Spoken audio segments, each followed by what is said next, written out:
मालेले केही गर्छ भनेर हात काम्दै भोट दिएका थिए मेरो हजुरबाले।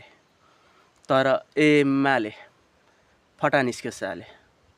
कहिले देशलाई स्विजरल्यान्ड बनाउँछु भनेको छ, कहिले ग्यासको पाइप घर घरमा आउँछ भनेको छ, कहिले पानी जहाज ल्याउँछु भनेको छ।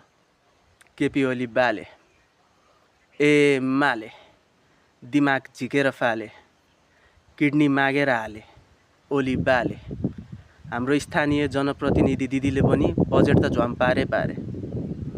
जनताको रातमा धरी भ्रष्टाचार गरेर खल्तीमा हाले। माले देश बनाउने युवालाई खाडीतिर फाले, झोलेहरूलाई आफ्नो पार्टीमा हाले,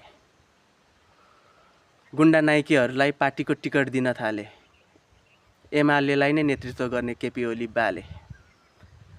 माले फेरि पनि मकवानपुर क्षेत्र नम्बर 2बाट उड्दैछन् रे उही पुरानो काले।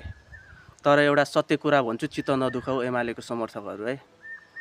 जनता अब जागिसक्यो, मासु भात र पैसामा भोट हाल्दैनन् रे। घन्टी चिन्हमा मत हालेर बालेन शाहलाई नै प्रधानमन्त्री भएको हेर्न चाहेको छ नेपाली जनताले।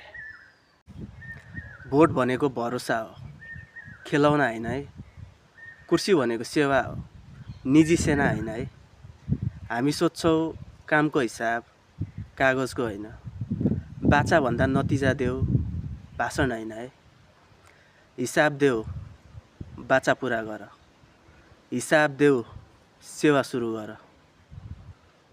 कुर्सी क्षणिक, जनता स्थायी, यो कुरा चाहिँ मनमा भर है।